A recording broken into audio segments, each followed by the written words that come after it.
yang ketiga, kita akan membicarakan tentang perihal seorang sahabat Nabi yang khalifah yang ketiga, insya-Allah. Tetapi cerita semalam belum habis, di mana selepas Sayyidina Umar nak hukum Hormuzan, kemudian dia masuk Islam, kemudian dia menghilang.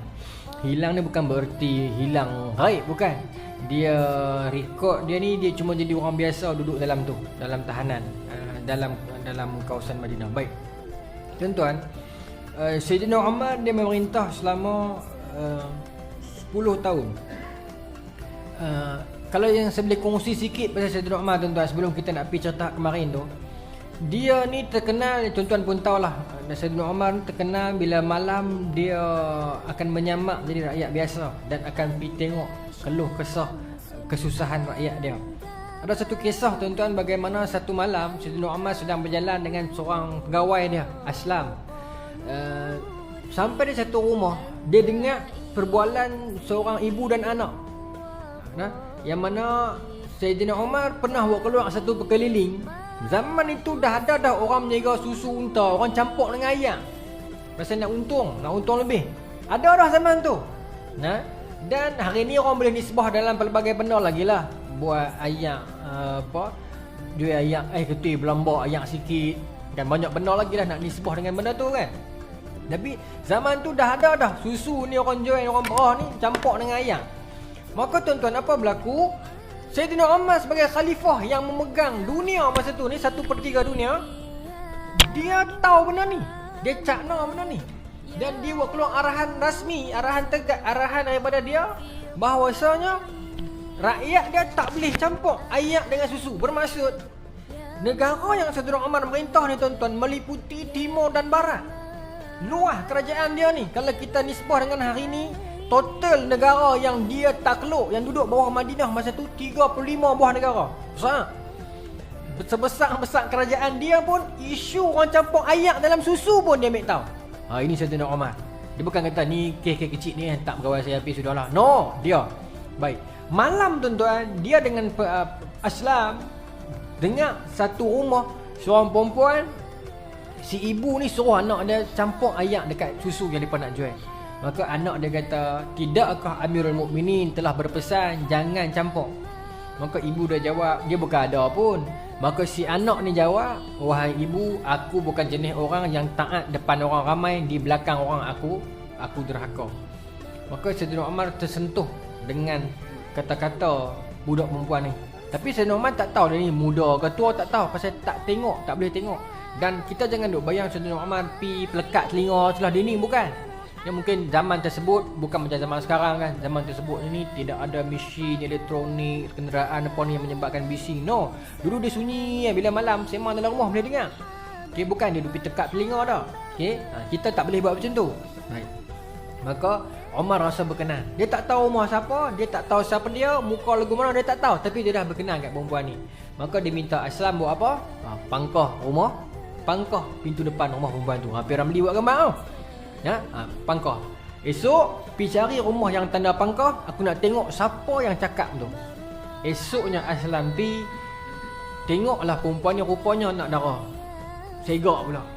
Maka apa Sayyidina Umar buat? Dia panggil anak dia semua. Dia kata siapa nak nikah yang nak kira. Dia nak kira ke anak dia. Tuan-tuan, dia nak kira ke anak dia.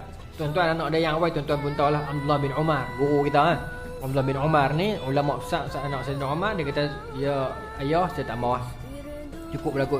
Seorang anak dia nama Asim mau.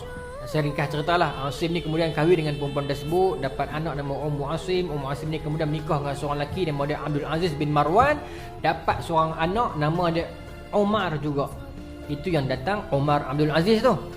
Jurai itu jugalah. Sajalah saya nak cerita, benih yang elok akan dapat zurai yang elok juga, insya-Allah. Baik. Tuan-tuan, itu Sayyidina Umar. Kemudian saya nak sambung kepada yang towards the end kemarin saya cerita tu. Bila Hormuzan dia bebas, ada seorang lelaki nama dia Abu Lu'lu'ah, ataupun setengah orang kata Abu Lu'lu'. Seorang Parsi yang alim, pakar buat senjata besi. Pakar, dia memang alim. Dalam Madinah ni ada seorang sahabat ni nama Mughirah bin Syu'bah. Mughirah bin Syu'bah, kita ingat tak kemarin saya kata zaman itu Saidina Umar berhentikan sat imigran luar tak boleh masuk duduk dalam pekan Madinah pasal ada isu keselamatan. Kalau nak masuk kena ada kepakaran yang sungguh-sungguh meyakinkan baru boleh masuk. Ketika ni yang kuat ejah bagi Abu Lu'lu'ah ni boleh masuk Madinah, Mughirah ni lah. Mughirah ni lah yang pergi jumpa Saidina Umar, teranglah sekian budak ni patut duduk Madinah.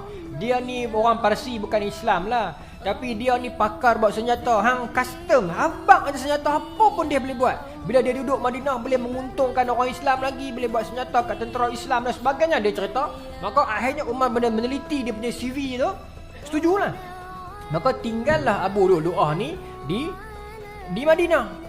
Dan zaman tu tuan-tuan, nak cerita kat tuan-tuan ni, zaman itu ejen, sistem ejen ni dia ada dah. Maka bila Mughirah bin Syu'bah ni yang kira Abu Lu'lu'ah masuk Madinah, jadi monthly dia kena didak daripada dia punya duit bayar dekat Mughirah. Sistem tu dia ada dah. Cuma dia tak macam hari ni lah. Hari ni orang panggil apa? Apa job? Apa job? Dia tahu dah hak kerja tu. Yang kira orang kerja tu. Apa dia?